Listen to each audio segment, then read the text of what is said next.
In the mid-1800s, the gold rush sparked mass immigration to the United States, transforming San Francisco into a global city and a gambling hub, ultimately overshadowing New Orleans. But as laws tightened, gambling went underground. To combat the Great Depression, Nevada legalized gambling in 1931, birthing the iconic Las Vegas Strip as the nation's new casino capital.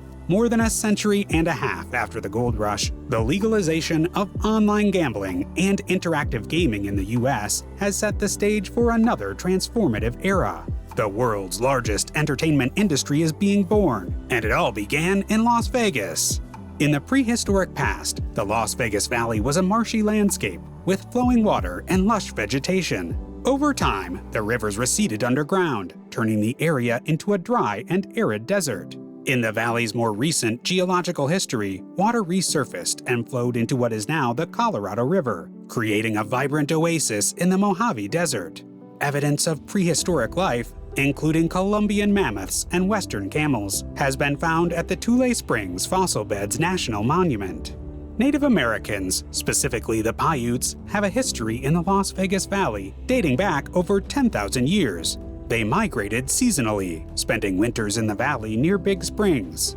In 1829, a Spanish merchant named Antonio Armijo led a trade caravan, establishing a route to Los Angeles that passed through the Las Vegas Valley. They named the area Las Vegas, which means the meadows in Spanish. Then, in 1848, an event occurred that completely altered the historical arc of Nevada and Las Vegas, when gold was discovered in the western foothills of the Sierra Nevada mountains. The California Gold Rush drew thousands of people from around the world to California, many of whom crossed through the Nevada desert to get there. The gold rush brought prospectors to Nevada as well, who struck it rich with finds of silver, gold, copper, and other minerals. This included the discovery of the Comstock Lode, a rich deposit of silver so valuable that it spawned dozens of other mining boomtowns, and necessitated the opening of a new U.S. mint in Carson City. At its peak, the lode produced $36 million in silver ore annually, and spurred Congress to establish Nevada as an official U.S. state. In 1855, a group of Mormon missionaries led by William Bringhurst settled in the valley along the Las Vegas Creek, building an adobe fort that is recognized as the city's first permanent settlement and official birthplace of Las Vegas. The U.S. Army briefly claimed the fort during the Civil War to deceive Confederate spies. After the war, Octavius Gass reoccupied the fort, and the Paiute Nation ceded the area to the United States. The region was renamed Las Vegas Rancho. The discovery of gold in El Dorado Canyon, silver in Good Springs, silver in Potosi, and gold in Searchlight brought prospectors and mining companies to the Las Vegas area, along with processing facilities, railroads, post offices, army outposts, newspapers, and other related industries. By the early 20th century, the availability of water allowed Las Vegas to become a crucial stop for travelers on the route between Los Angeles and points east. In 1902, the San Pedro, Los Angeles, and Salt Lake Railroad, led by Montana Senator William Andrews Clark, purchased the land, promoting it to American farmers. In 1895, the first large-scale migration of Mormons began, fulfilling Brigham Young's vision. The completion of the San Pedro, Los Angeles, and Salt Lake Railroad in 1905 connected Salt Lake City to Southern California, and Las Vegas's population grew significantly.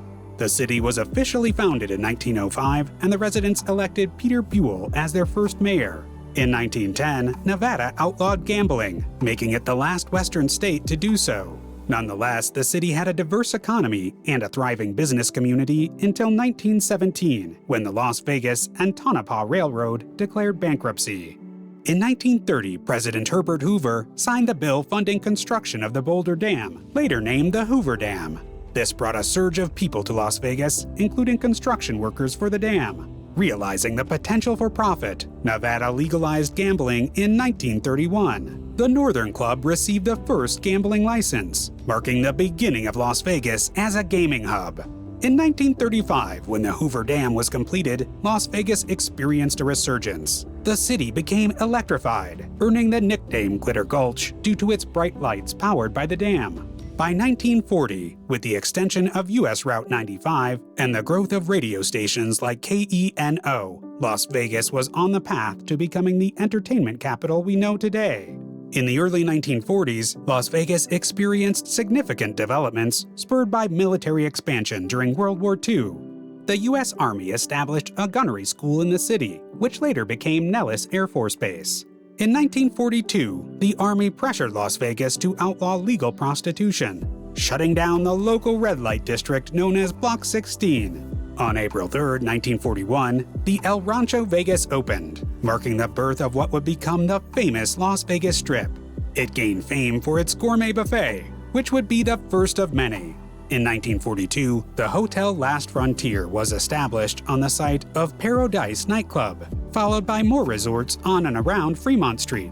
Post-war Las Vegas saw a transformation, with organized crime figures taking an interest in the city's casinos. Bugsy Siegel, along with Meyer Lansky, built the Flamingo in 1946, modeling it after successful gambling ventures in Galveston, Texas. Despite Siegel being killed in a mob hit, Las Vegas continued to grow. By 1954, over 8 million people were visiting Las Vegas annually, contributing $200 million to its casinos. The city became an entertainment hub, hosting some of the biggest stars in Hollywood, including Frank Sinatra, Dean Martin, and Sammy Davis Jr.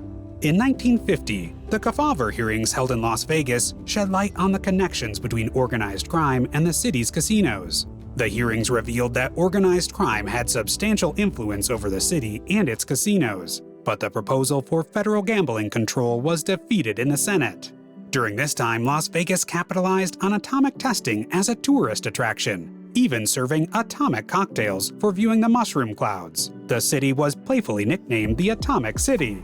The influx of government employees and funds from the Atomic Energy Commission and the Mormon-controlled Bank of Las Vegas helped boost the city's economy and develop its casinos.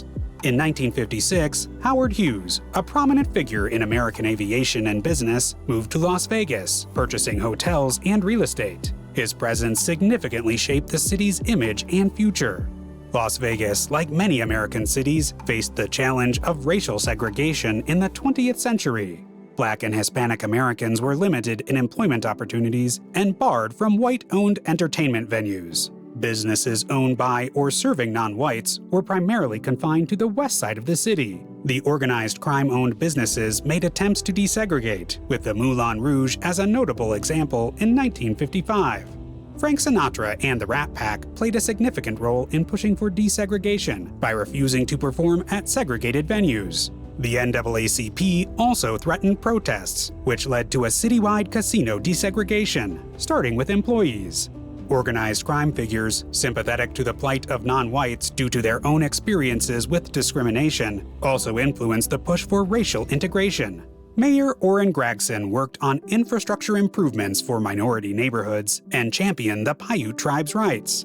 Integration did face challenges, particularly in schools, where violent riots and fights occurred. However, it was an important step towards a more inclusive Las Vegas. The 1980s brought an end to the Mafia Rat Pack Las Vegas, with the aging of the World War II generation, a decline in organized crime, and the rise of baby boomer entrepreneurs. This period marked the mega-resort era, with significant developments such as the Mirage in 1989, a luxury resort that attracted massive tourism. New landmark hotels and resorts continued to emerge. The 2010s brought recovery after the economic challenges of the late 2000s. New hotels, including the Cosmopolitan, the Link, and Resorts World, opened in the city. Las Vegas continued to adapt and evolve, welcoming tourists from around the world. However, the city also faced hardships, including the tragic mass shooting incident in 2017 and the challenges posed by the COVID-19 pandemic, which led to business closures and event cancellations. Las Vegas remains a city of growth and transformation, with new buildings, entertainment venues, and dining options shaping its identity for the future. The city continues to evolve, attracting visitors and adapting to new challenges and opportunities.